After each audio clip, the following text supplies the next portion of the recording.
Welcome back to the Thinking Out Loud podcast. I'm your host, Coach Emery, aka Emery McLean, and today I have with me Sherrell McLean. And Sherrell is a individual who is super dope, full of energy, full of super cool surprises. I'm gonna have her introduce herself, and then I'm gonna jump in with a bunch of questions like I always do. Sherrell, introduce yourself to the people. Hello, everyone. I'm Sherrell McLean, like Emery said. On social media, I'm Sherrell Marie, if you see me. I am a life coach, social worker, and just a bomb individual. A bomb individual. I like that. So now, I want to first preface this by stating that if you haven't checked out the interview with Maya by name and Sherrell that came out a couple weeks ago, check that out. She breaks down a lot of the information of why she became a coach, what inspired her, and it's a super dope interview. So, what I don't want to do is double those questions. So please check out that interview first if you have not. Today, what we're going to do, I'm going to have her dive into some of the things that are kind of the inner workings of what she does and kind of take it a little bit further. So the first question I have for you is, how do you infuse your personality into everything that you do? Because I've watched your lives, I've watched your meditation sessions, your quick breathing sessions, and how do you infuse just your raw personality into what you do with your clients? Um, really just accepting who I am. It started there. I have to be confident in just walking the walk and talking the talk. A lot of what I'm telling my clients to do, I practice in my everyday life. So it naturally comes out, and it's not like I'm acting. It's not like I'm taking something from a book and trying to apply it. It's literally my life, sharing my experiences with other people. That's really cool. Did you always, like, when you became a coach, did you always feel it was easy to do that, or did you find it difficult to find that happy space where you would just flow in with your own energy, or was that just natural for you? I honestly want to say it was a little bit of both, and it's still a journey. I'm learning new things about me, and I practice every day. So it's natural for me to be myself, and it's natural for me to coach. Right. But using different techniques and strategies, like anything, it takes practice. Gotcha. Gotcha. So what would you say is the most difficult aspect of um not coaching per se, but knowing what to coach a person on? Like, when they come to you, they may not know exactly what they need specifically. Mhm. How do you get them from where they are to understanding their problem? Like, how do you kind of get that conversation going? It's really about asking the right questions. One of the things that's really unique in my background is my social work skills. And a lot of it was a lot of assessment for getting to know people right on the spot. So I have, experience just having conversations. And it's not like a laundry list of questions. It's more of like literally a conversation. I ask them, what do they do? What are they interested in? And then the conversation takes a life of its own. So it's really just a relationship building kind of thing. That's super cool. I like that a lot because so like I said, I watched a couple of your lives and I checked out some of the things that you talk about, and the energy is just so organic, and it just feels like you've been doing this for, like you said, you've been coaching for a long time, but as a profession, just recently. But it feels like you've been doing this for even longer than your age, and so, and so it's just like such a natural feeling, and it's that was one of my first questions was like, how is she infusing so much of herself? Is a very unique ability that very few people can really do. Typically people get in character or get into, like you said, what they read in a book, and they turn into the person who wrote the book. And I found it difficult to do it that way. Yeah, me too. It's so difficult for me not to, have the random quirks of my personality serve as the basis of the conversation. And so I think that people appreciate that, and it makes them open up when they feel that sincerity from someone like you or myself. Um, so now, before this conversation started, you said that you're kind of just touching the surface of what you're building here. Mhm. What do you have an idea of where you want it to go, or do you just know this is not it? Um, Man, I possibilities are endless for what I really, really want. Um, I really want to fill the gap for um, for athletes transitioning, and it could be huge. So many people forget about um, athletes. Like once Yeah. they stop playing, they're real people. They have real lives going on outside of the game. Right. And not everybody is servicing that part of their life. They're only servicing the court part of their life, the field part of their life. And I want to be the person that services the other parts. That So is that is such a great reason to do this, to understand that a person, all the value, of a person is perceived to end when their career is over. They had these where are they now moments, but for the most part, there's really no conversation about them unless they make the news for something chaotic or crazy. mhm. Um, and I think that is so amazing for them to feel. Like, just when I heard you say that, it was like my brain shifted into a mindset of an athlete. Like, wow, someone cares about me post journey. Mhm. You do all this work to get here. You practice blood, sweat, tears. You get here. You have however many years you have in professional, semi-pro, pro, whatever, and then boom. Now who are you? And you have to. It's almost like an identity crisis. It feels like Yeah, they would have. exactly. Exactly. That is such a genius and passionate way to do. Now this comes from you being an athlete, though, right? Right, right. So I played in high school, played in college, and I literally remember that identity crisis like it was yesterday. And so Gotcha. being in my fields, my helping professions and in coaching, it just made sense for me to help because I've been there. Gotcha. Now, what helped you through? Like, what was the thing that got you through that identity crisis? That was a lot of trial and error. I'm not even gonna lie. It was a lot of trial and error. I was fortunate enough to have like people in my life. I had a strong coaching staff for my sport um, from high school. So being in touch with them and staying in touch with fellow athletes and even staying involved in the sport by coaching Hmm. volleyball really helped me with the transition. And usually a lot of players do go through that. They play and then they coach. Um, just to stick around. There's a certain kind of atmosphere. Your adrenaline's Right. always going. You're used to being in that environment. Um, so those coaching really helped with that transition a lot, and then having the support of fellow athletes and previous coaches help. That is super cool. That is super cool that you have such a unique perspective on so many levels. First, you have the background of actually being in the sports, being a player in the sports, then coaching, and then you have your service background where you're helping people in your profession. You have so many of these unique reasons why someone would benefit from working with you.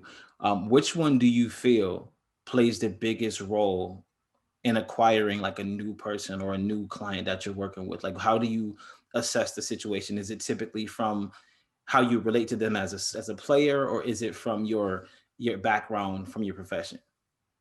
It's really holistic. It's everything. I can't pinpoint one thing.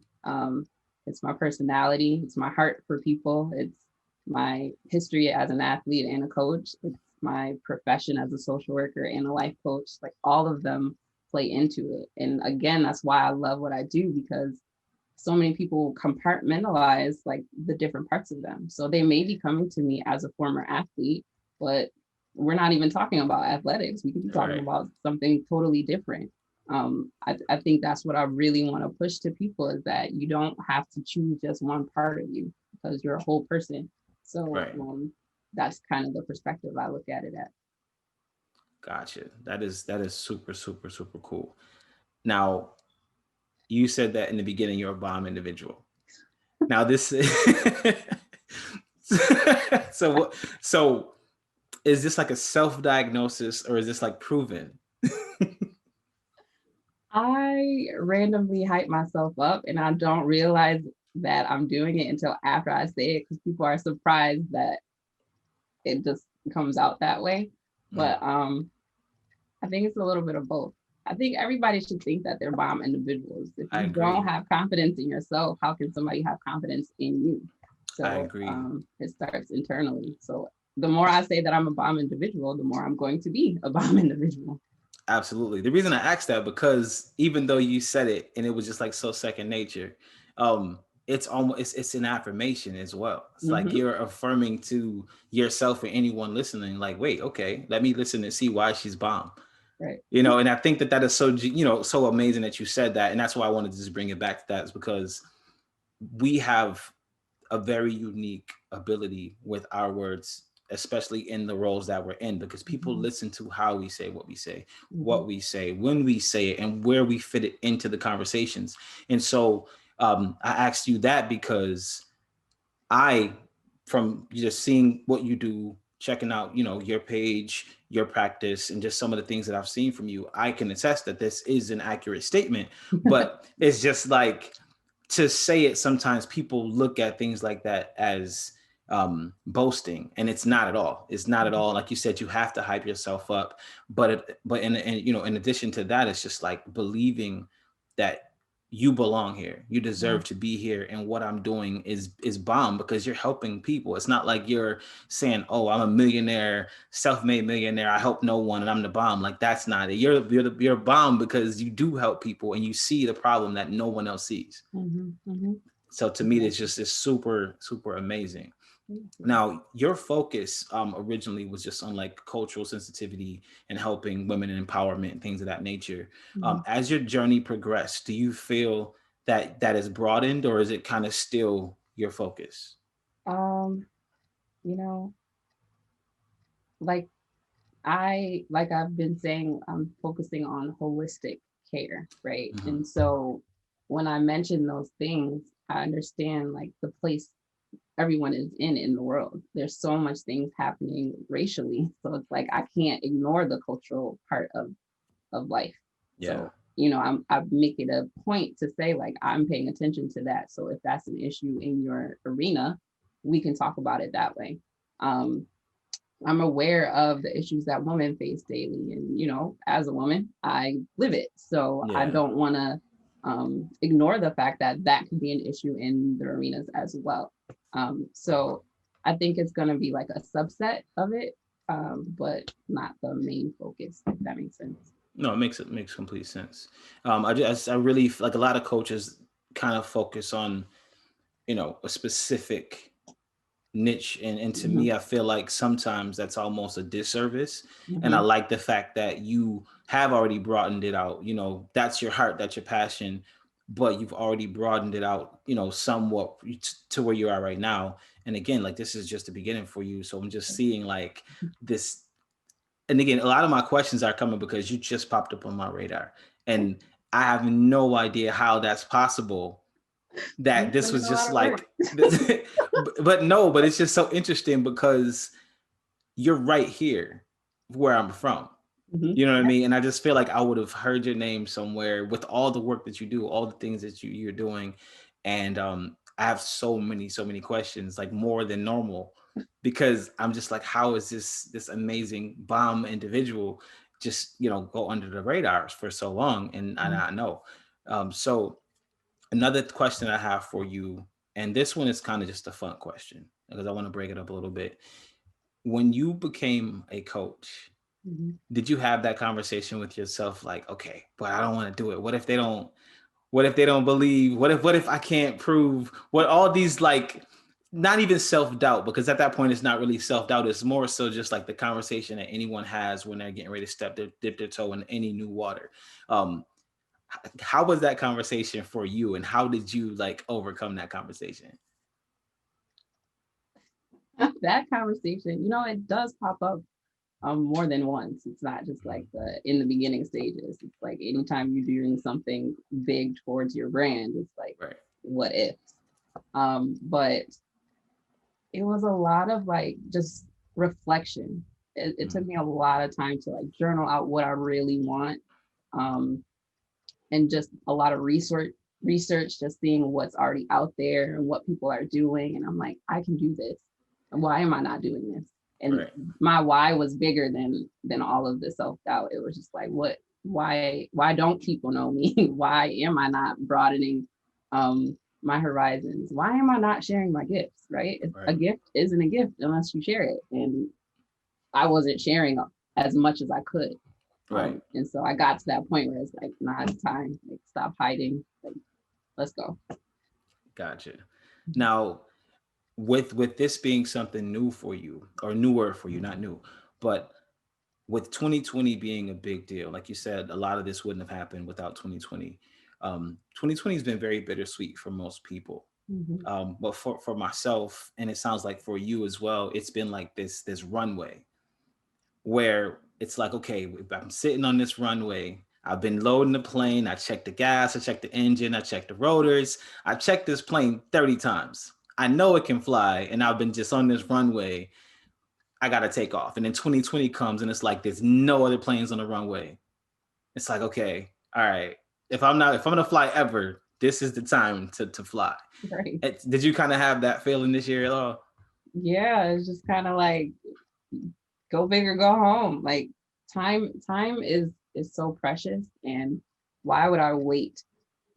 Like tomorrow is not promised. So I can't say like I can do this next year or I can do this next month or Right. whatever. It's like no, like you prepared, you're qualified. What are we waiting for? Like you said, you got the gas, you got the lights, clear path. Just Right. go. So That is so cool. That is super, super cool. Now, on my first coaching call with somebody, with an actual human, not a mock, not a mock call, not a mock. not a sample call, Yep. but with an actual human, Uh-huh. I was so nervous before the call began, right? Hmm. And as soon as the call began, it was like I went into this mode where I was not even, I was watching myself communicate with this person, and I Hmm. was just like in my head, I'm like, did you just say that? Did you? They just, but you, and it was almost like this out of body experience where it's just like, wait a minute, that was you talking. Like, oh, Like, oh wow, I'm a bomb individual. Like, exactly. so, have you ever had that happen where it's like the questions come and the responses are almost like they're coming from outside of you, or like your connectedness. Mhm. My first response to that would have been like, oh yeah, it happens all the time. I'm just used to this. but but no, yeah, I definitely have moments where it's just kind of like, oh wow. Like you said, like I said that. Oh wow. Like you were really moved by the information that I gave you, or we're really clicking, we're in alignment. Right. That's my favorite moment when you're on a call with someone and you just like know that this partnership is made for each other. Um, Absolutely. so yeah. Absolutely. That's like a real, almost to me, I feel like that's like one of the current, like that is the currency, right? That's the original currency. Is like, Yeah. ooh, wow, we just got the bag. Like that's the bag. Like when you coach from passion, Mm-hmm. that's the bag. Like not okay, the invoice, whatever. But Yeah. when the person is like, okay, I can do this, Mm-hmm. that right there is like, that's the money to Yeah. me. And I feel like people who have a passion for what we do, it's just so much different than just this cookie cutter thing you see and all of these ads, become a coach, do Yeah. this thing, yada yada yada. And I'm just like, you can't teach this stuff. You got to Mm-hmm. feel this stuff. Mm-hmm. You can learn this stuff, but you're not going to learn it from a training where someone's teaching you how to be them.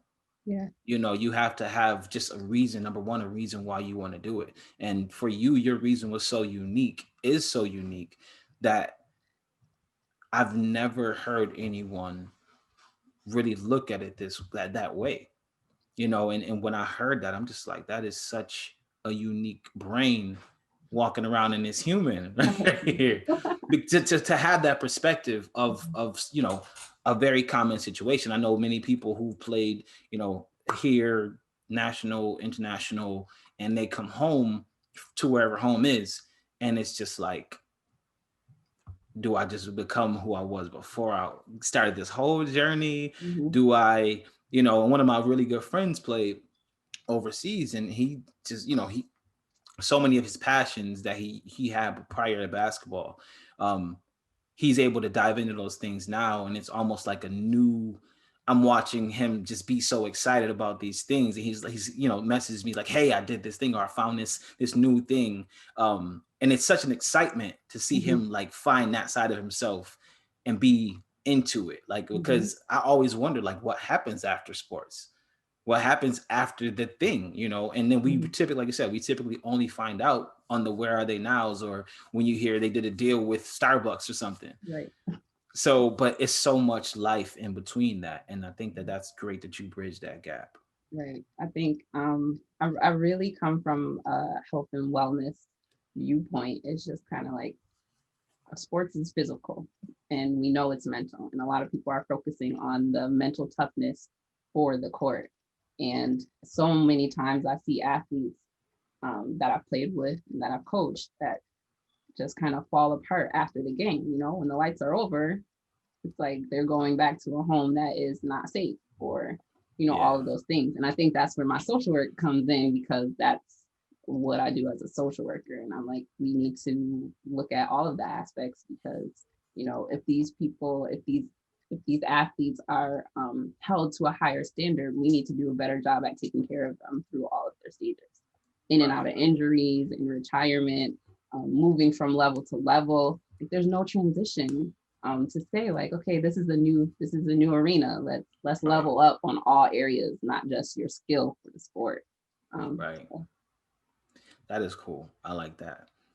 So I'm gonna shift gears a little bit because they know what you do. They know what you know. Well, some of what you know. They know why. Now the good stuff is, what do you do to not center yourself, but just to like get away from all of the business side and the social work side and the athlete side? Like, what do you do in your downtime to just like decompartmentalize it all and just like take everything down? What do you do? I'm really good at like setting boundaries and checking out. Like when work is over, work is over. I have a pretty good work life balance. Well, not balance, but I really uh, strive for self care. Like that, my weekends, I have block out specific times, and I'm really just relaxing, listening to music, um, watching movies, spending a lot of time with family, um, or just doing nothing at all. Like, people can't sit still, but I really enjoy just wasting time on the couch. And next thing you know, it's like, oh wow, it's 3 hours and I did nothing today, but I feel so good. Right. Or reading a book. I read a lot. So yeah, I just, whatever I want to do, I make sure I set aside time for that. So many people don't set aside time to do the things that you want to do. They're just so focused on the things that you have to do. Even if it's just 5 minutes, I make sure like, oh, it's been like 3 hours that I've been going on and on and on. Let me take some time to just Right. scroll Instagram or listen to a song and like dance in my office. Like I really am a big proponent of that. That is cool. That is super, super, super cool. So when you take your downtime, like I said, you're really good at setting those boundaries, taking downtime, making sure that you recalibrate yourself. What is it that you find is the biggest relief for you? So I know you said you love spending time with family. You do the breathing exercises, meditation, things of that nature. What do you feel is the biggest centering piece of it all, when it comes to like just your energy? Um, I'll say my spirituality, my relationship with God. So that's really my source, and then everything else is like the resource.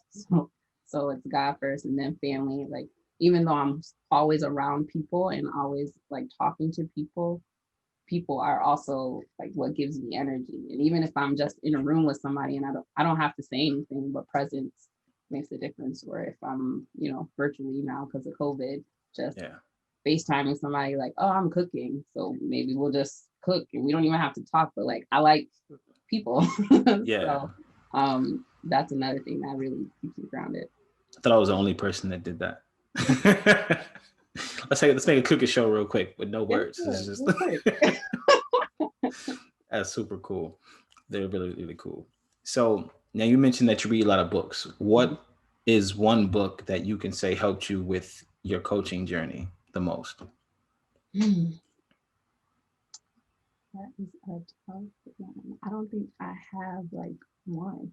I'm like in the process of reading a lot, but most of my reading is like geared towards self-help or um recreational or Okay. spirit based. So it's like a random mixture of things. I have an exclusive library of different genres and topics Right. because like I'm a book junkie and I'll just buy it and have it. So based on my mood or based on what's going on in conversations or based on what like I've been working on with clients, then I'll buy a book or I'll pull it out of my bookshelf Right. and say like, oh, this is what's happening now. Let me just grab it and like learn more about it. So I can't name one.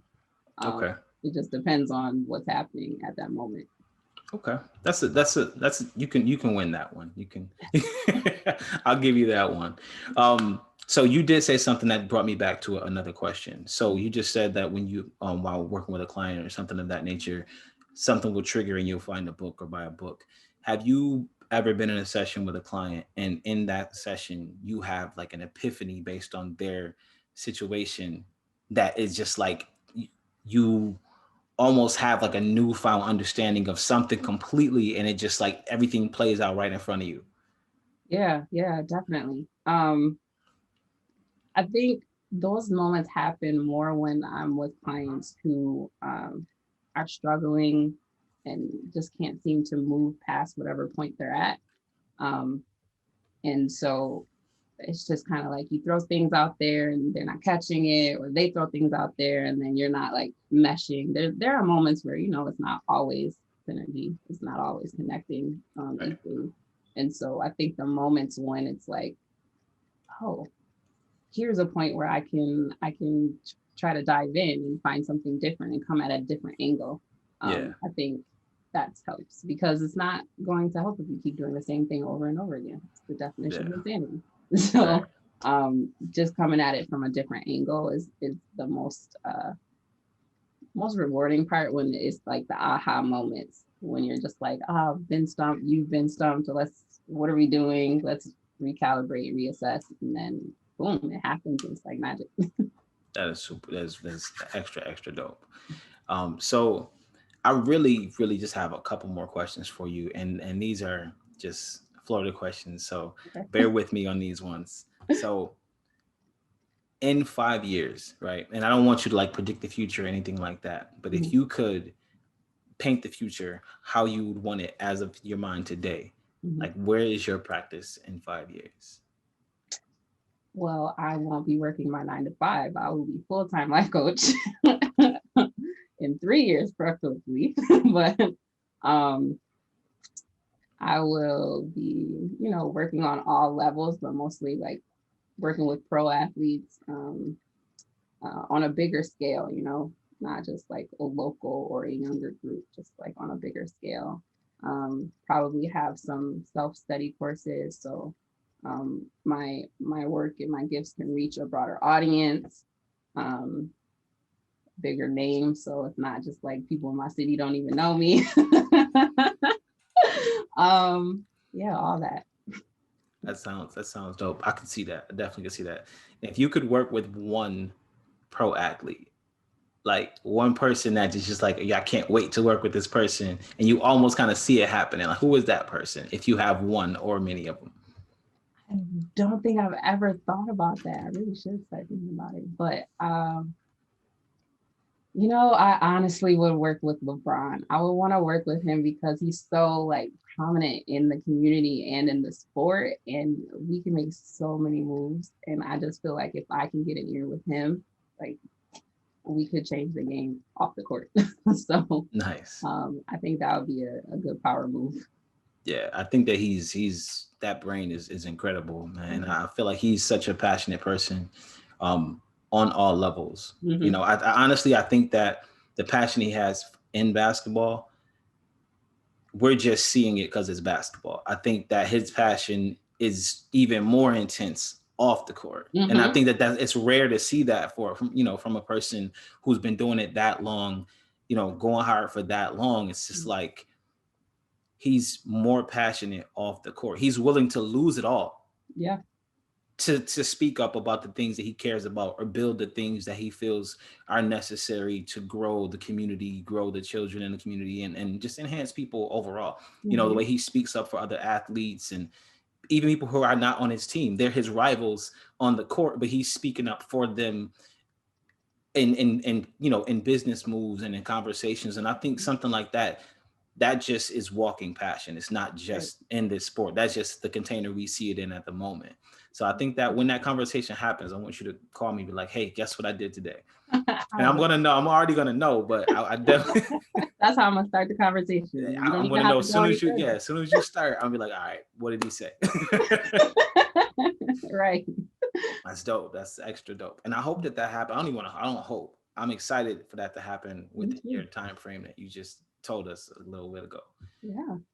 So lastly, where can people tune into you? Where can people stay checking in on all things Sherrell?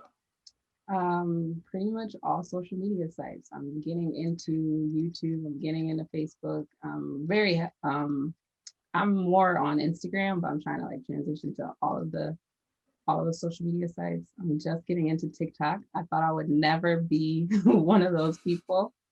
um, those people that were obsessed with it during quarantine, and now I'm like, oh, this is a good move. I need to step Yeah. up on that.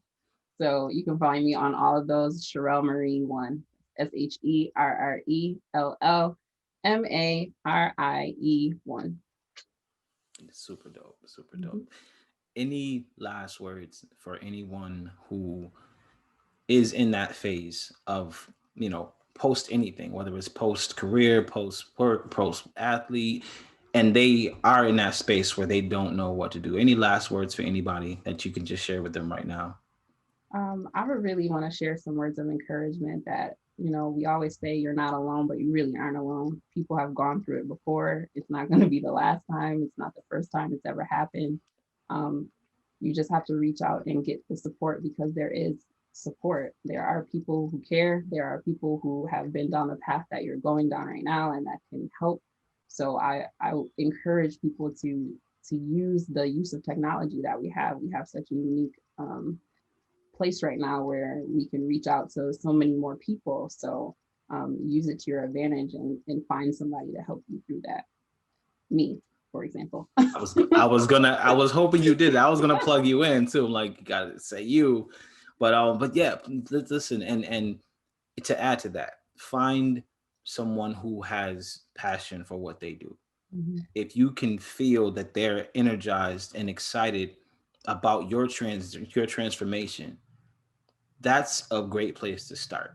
Someone like you're talking to right now, Sherrell, when she talks and the energy that she has, it's like she's excited about every single thing. And it's just like, that's the kind of person you want coaching you through that kind of transition, because they can see the beauty in the dark places. They can see the silver linings and the rain clouds. And that's the kind of person that you definitely want to have on your side. So kudos to you for everything that you're doing. I'm already seeing how great it's going to be. I'm excited to hear more about it, and staying connected to everything that you're going, you're working and building. Um, I just want to take the time to say thank you for joining me on the Thinking Out Loud podcast. Thank you for reaching out.